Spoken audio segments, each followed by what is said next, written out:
And good afternoon to you, everyone. I'm Lourdes Duarte. We go straight to Governor Pritzker giving an update this afternoon on COVID-19 here in Illinois. Take a listen. To start with, I'll turn it over to our IDPH Director, Ngozi Ezike, for today's medical update.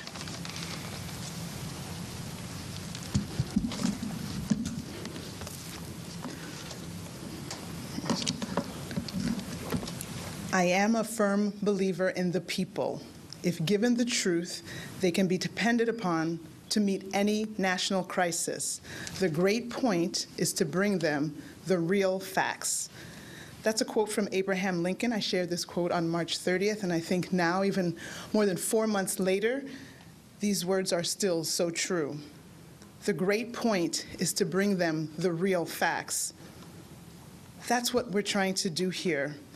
I'm privileged to serve the state of Illinois at this pivotal time in history by bringing you the real facts. And here are some of those facts. In the last 24 hours, more than 42,000 lab results have been reported for a total of more than 3.1 million tests performed. Another fact, over the last 24 hours, 1,645 new Illinoisans were diagnosed with COVID-19. And unfortunately, 16 individuals have passed on. This brings the total number of cases in Illinois to 198,593, and the total lives lost, 7,672. 1,525 individuals are hospitalized throughout Illinois with COVID-19. Of those, 357 are in the ICU, and 129 are on ventilators. My concern is growing each day about the direction our numbers are going. And I'm not concerned about numbers just for numbers' sake. Remember that numbers increasing actually represents people infected with this new virus. And those people infected with the new virus can go on to get sick, and those people who are sick can go on to be hospitalized, and those people who are hospitalized can go on to have very severe complications, including and up to death. And no, it's not that every new diagnosis leads to death. Nobody is trying to over-dramatize. It's absolutely not the case. Most people actually have mild to moderate symptoms that clear within a few weeks. But we don't know about the long-term effects.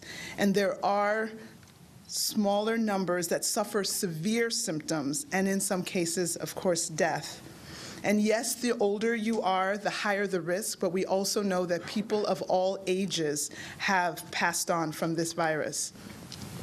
More facts. At the beginning of May, we saw the number of people going to the emergency department for COVID-like symptoms decrease. But since the beginning of July, that number started increasing again. The number of cases we're reporting each day has also been increasing.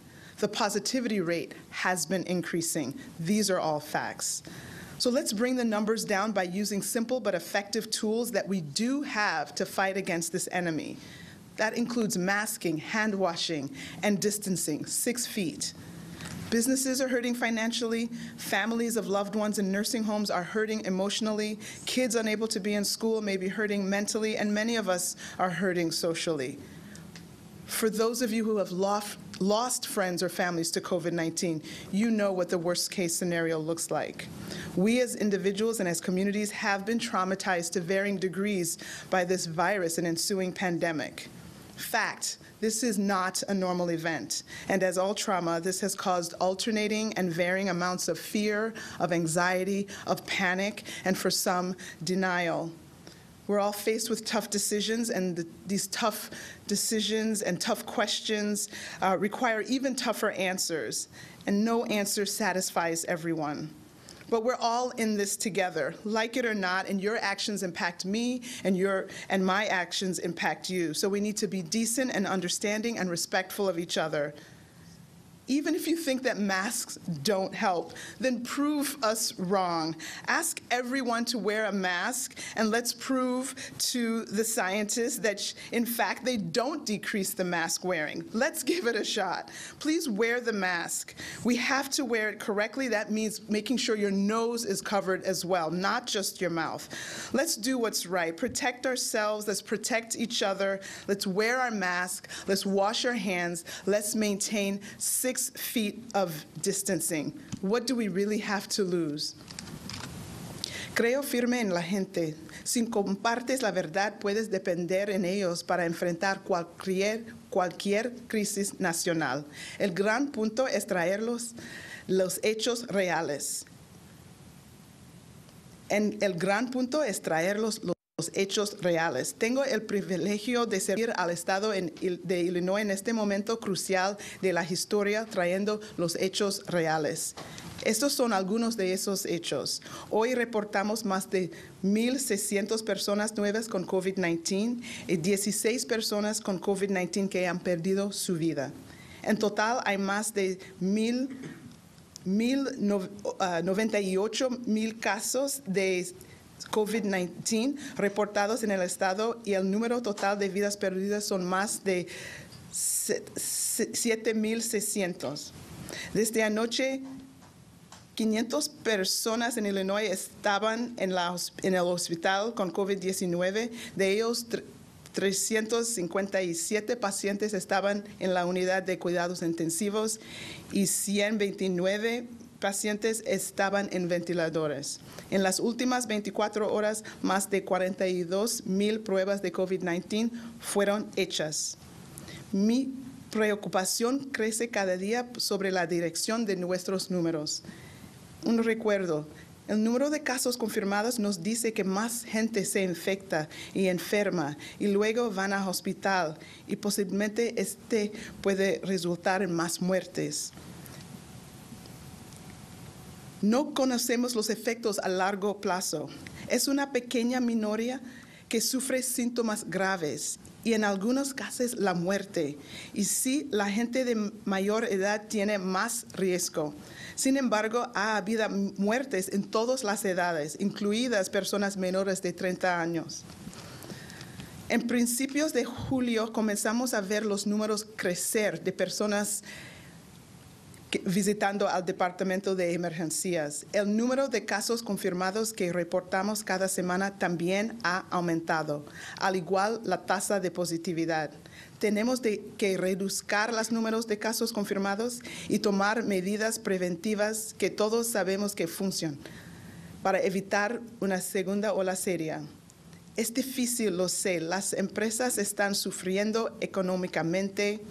Los niños que no pueden ir a la escuela pueden sufrir daños mentales y muchos de nosotros sufrimos socialmente.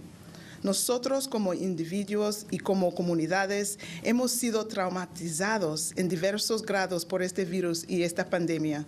Esto no es un evento normal. Como todo trauma, esta ha causado cantidades alternas y variables de miedo, ansiedad, pánico y en algunos casos negación.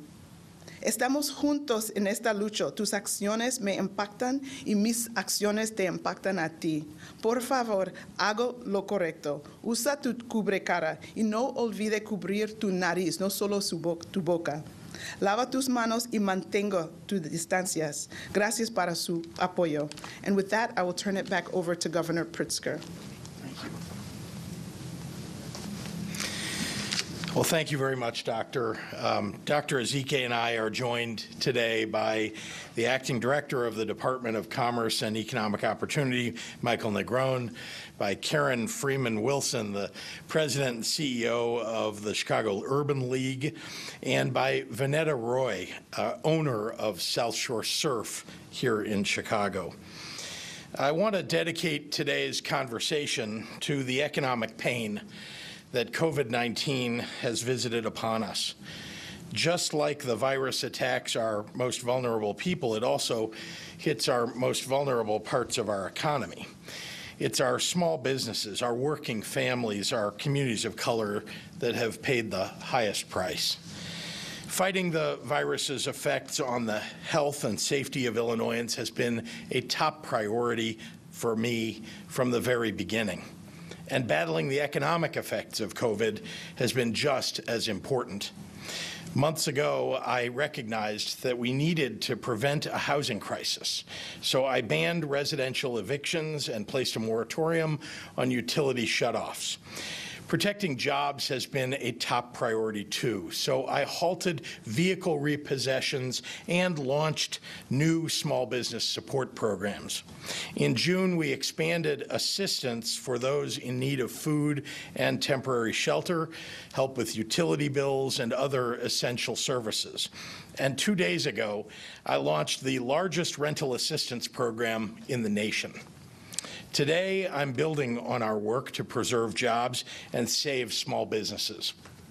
I'm proud to announce the first $46 million of our business interruption grant program that has been deployed now to help more than 2,600 small businesses in over 400 cities and towns across Illinois. That's 78 of our 102 counties. The initial focus of these grants has been on businesses that have been most severely impacted by COVID-19, those that were completely shut down in the spring, and those that are in COVID-impacted areas that experienced property damage amidst the looting and civil unrest in June. Overall, the BIG program will support thousands of small businesses who have suffered losses due to the COVID pandemic, with a substantial allotment set aside specifically for child care providers, an essential underpinning of our workforce for countless working families. The federal PPP program seems to have overlooked too many entrepreneurs and small shops, and it was important to me and to the General Assembly to ensure that small businesses, which employ the largest number of people in Illinois, get the help that they need. That's why we gave priority to businesses who haven't received PPP and capped annual revenues of those businesses at $3 million or less in this initial round of funding. To ensure an equitable and efficient review and distribution in this first round of funding, the DCEO worked with community-based grant administration partners across the state. Going forward, we're taking that partnership a step further, investing $1 million in outreach and making sure that we're reaching the entrepreneurs of color through 4 community navigator partners, including the Chicago Urban League. Because a historical lack of support in communities of color is an unacceptable barrier to accessing critical resources. I am committed to supporting communities that have long suffered disinvestment. Our effort to support families and revitalize our economy are ongoing, and I intend to do everything in my power to alleviate the pain that COVID is inflicting across Illinois. Before I hand the podium over, I want to build on the updates that Dr. Ezike provided on COVID-19. Across the state, our 11 Restore Illinois regions are trending in different directions, the majority of which are negative. Comparing yesterday's data to a week ago, regions 2, 3, 4, 7, and 9 have all seen an increase in their 7-day rolling average positivity rates. Regions 1, 5, 10, and 11 have the same average as a week ago. Only regions 6 and 8 have seen a slight drop. I'll remind everyone that if a region experiences 7 out of 10 days of an increasing positivity rate, plus a sustained 7-day increase in hospital admissions, that triggers tougher mitigations for that region. 3 consecutive days of a positivity rate averaging 8% or more will also lead to automatic state action. I want to emphasize again that local officials should pay close attention to the data for their communities and, where necessary, step up and impose greater mitigations on a targeted basis to bring down the number of infections or the positivity rate. Otherwise, it will only be a matter of time before the state will be forced to step in and roll things back on a regional basis, something none of us wants. And as the General Assembly formally upheld yesterday, local governments now have an additional way to keep their residents safe. There is a new statewide IDPH rule that gives communities and businesses a greater ability to enforce masks and distancing and protects businesses that act in good faith from being penalized because of their competitors who are acting in bad faith. The virus is still among us and will be until a treatment or vaccine is developed. And in the meantime, masking and distancing are two of the most important things that we can do to stay healthy and safe during this pandemic. So thank you. And with that, I'd like to turn it over to our acting DCEO Director, Michael Negron. Michael. Well, thank you for that introduction, Governor.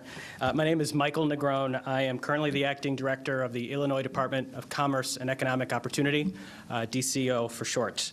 I want to start off by just noting how excited that we at DCO are to be able to announce this first wave of BIG, or BIG, as we affectionately call the program, grants. And I think it's fitting that we're making this announcement with Director Ezike, and that the Governor mentioned the new rule regarding masks, because ultimately, revitalizing our economy must start with getting the pandemic under control.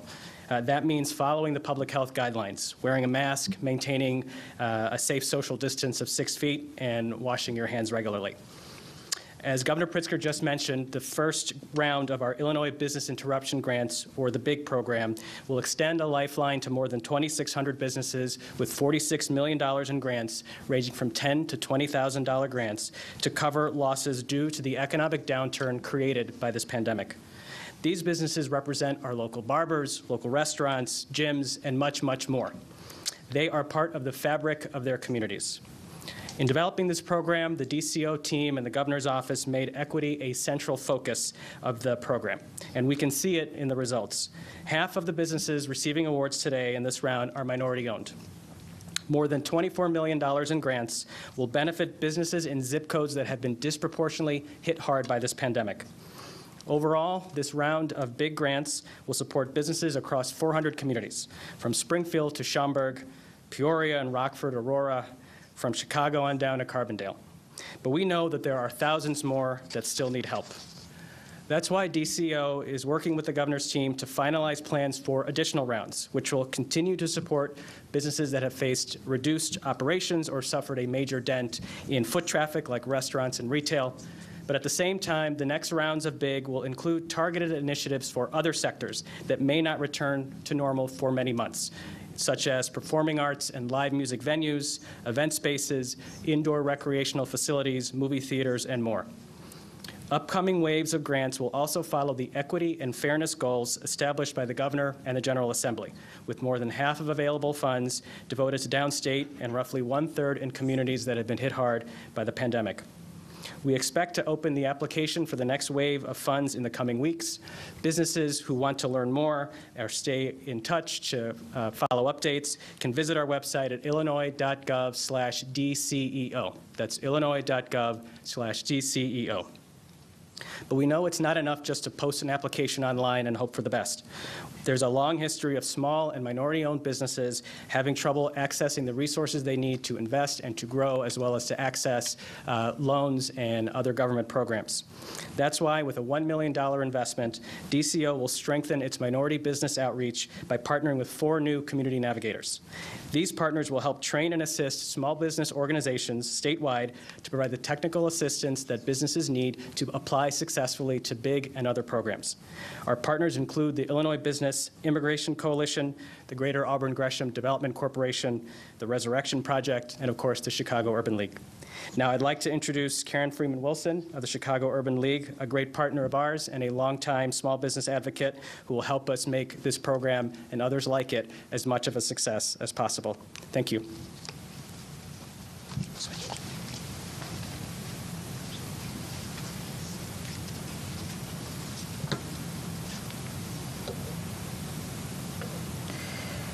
Good afternoon. First, I would like to thank Governor Pritzker and Director Negron on behalf of all of the grant administrators and community navigators for the opportunity to partner with you in this essential program. Here's what we understand. Every day, we encounter members of the small business community in our daily work at the Chicago Urban League. We know that small business is particularly the lifeblood of the communities on the south and west sides. We also know that the thriving of a small business can present the opportunity to develop or narrow, I should say, the wealth gap in these communities.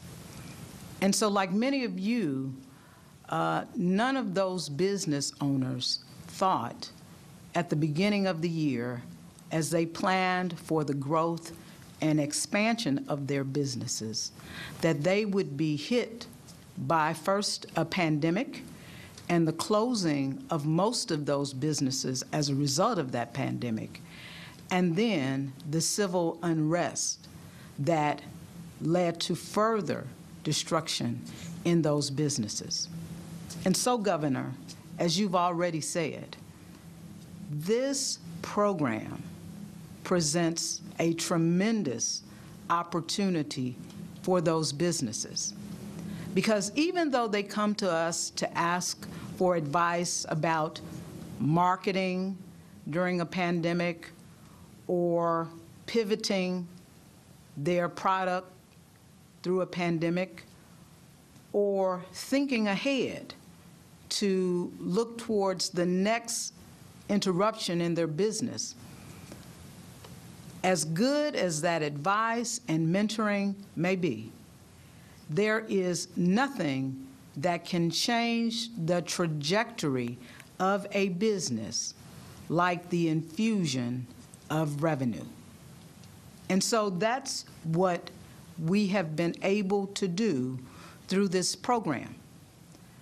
But not only that, it allows us to get the word out, to market, if you will, on behalf of the state, to make sure that everyone who might be eligible for this program can, in fact, gain access through our Center for Entrepreneurship and Innovation.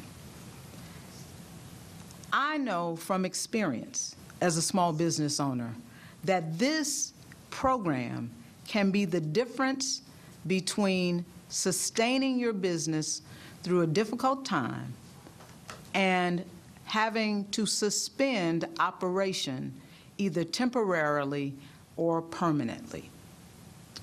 And so we are happy to be a partner and pledge our continued partnership, not just with the state, but for the communities and the businesses that we serve.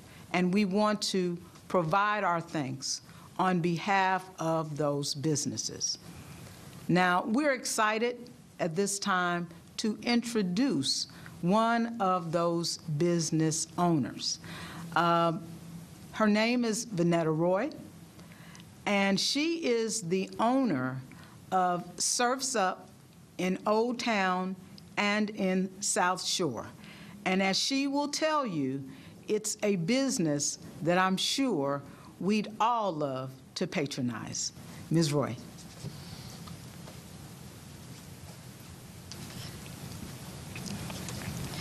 Thank you, Karen, for the introduction.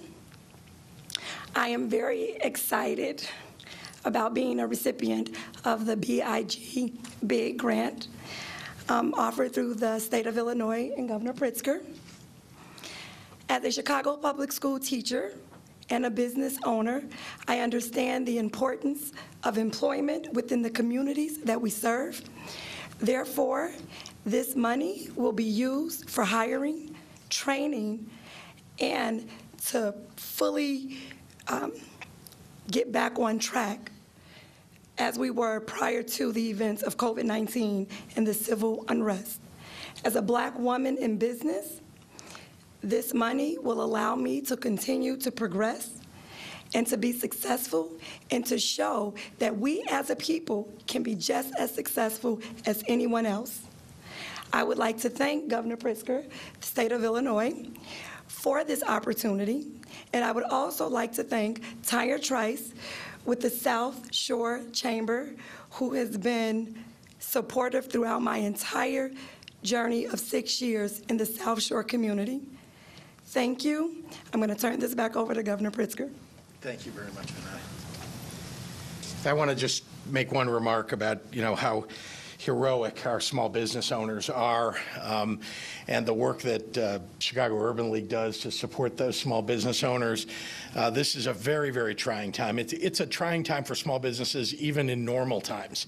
Small businesses struggle all the time to get up and running, to find the capital to get up and running, to survive, to eventually get to becoming profitable, and to have something like a coronavirus pandemic knock you down. A little bit of help from the state of Illinois, and a little bit of help from advisors and the good folks at Chicago Urban League and other navigators and supporters makes all the difference. And I just wanted to acknowledge the heroic efforts of our small business people in this very, very difficult time. So with that, I'm happy to take any questions from members of the media. Yes, sir. Governor, thanks very much.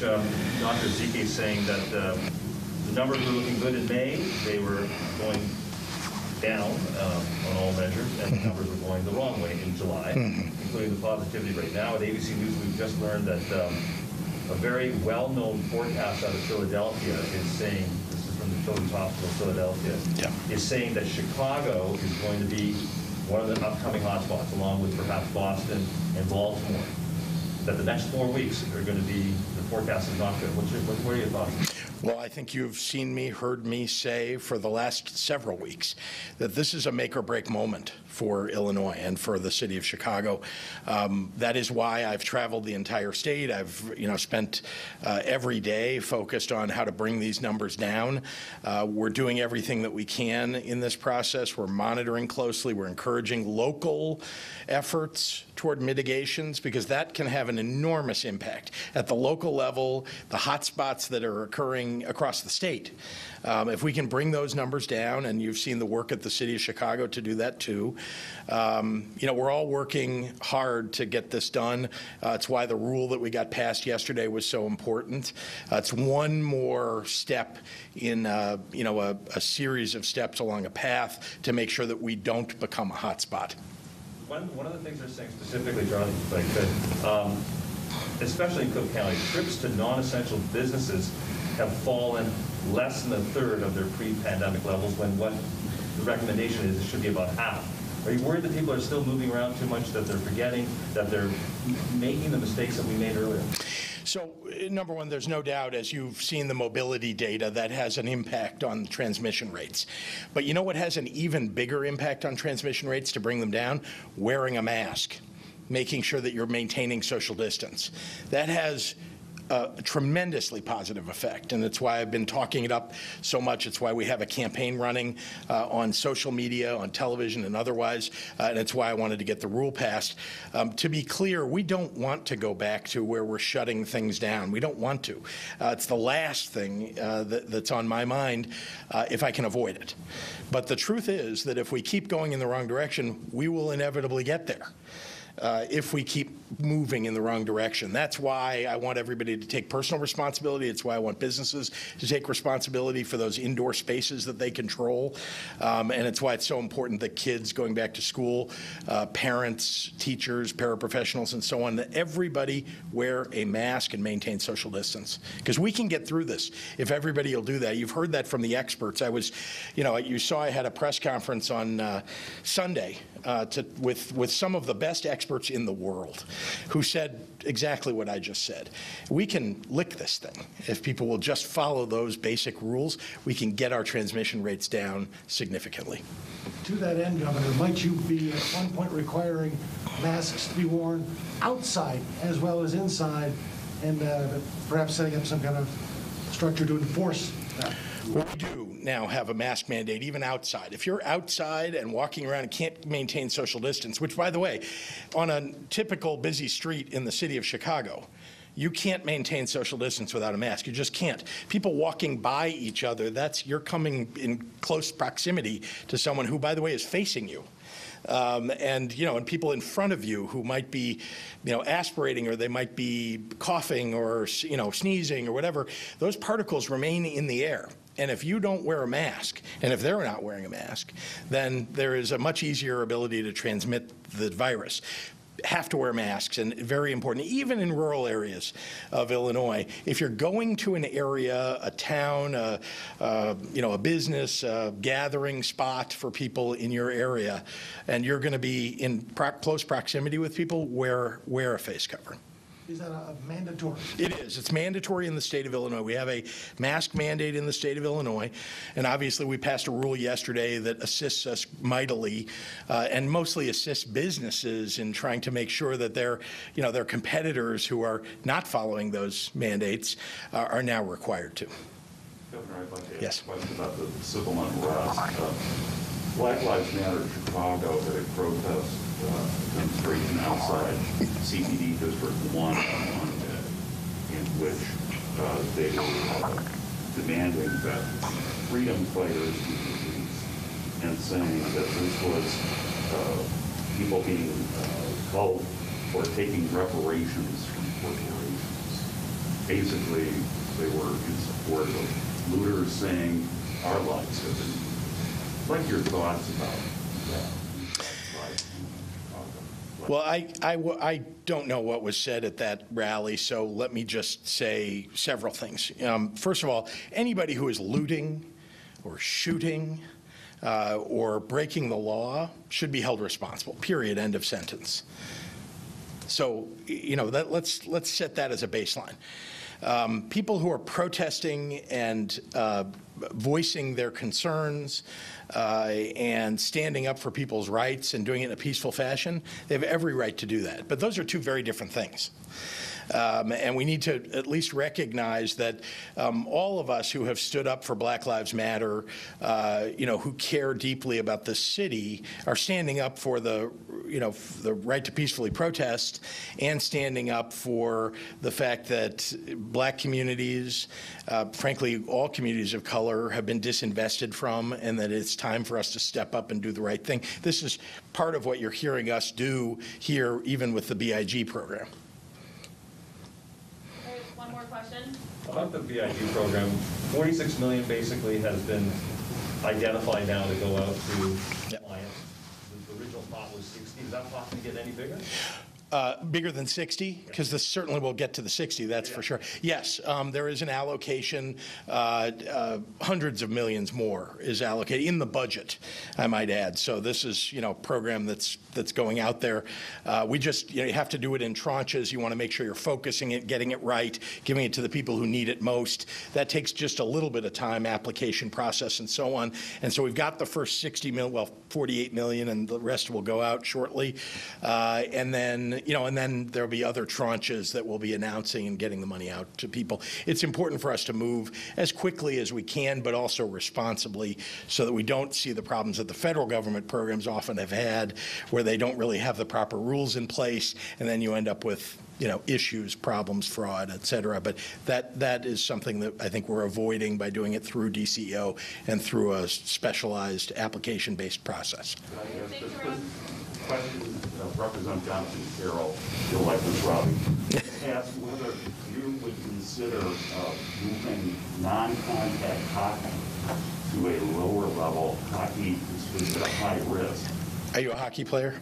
Is that why you're, okay, very good. All right, so I better tread carefully, is that what you're saying?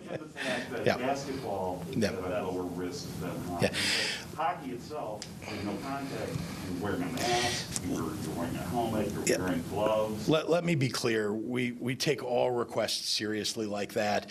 These are things that I don't make personal decisions about because I'm not a doctor. We consult with IDPH. This is a process that runs through, as you know, DCEO which issues the guidance for everybody. And so that is all being done. I've certainly heard from people who care deeply about hockey and making sure that, that there's an opportunity for people to play. And like I said, about so many other mitigations here that, are interfering with people's lives. Like, these are the last things that I want to do. That all we're trying desperately to do is to, do the best thing we can to keep people safe and healthy. And, we'll try to get it right wherever we can. And we like to take advice from experts, who play hockey, as well as people who understand sports, but understand that all needs to go through a group of experts that we rely upon for health and safety advice. All right, thanks so much. Thank you.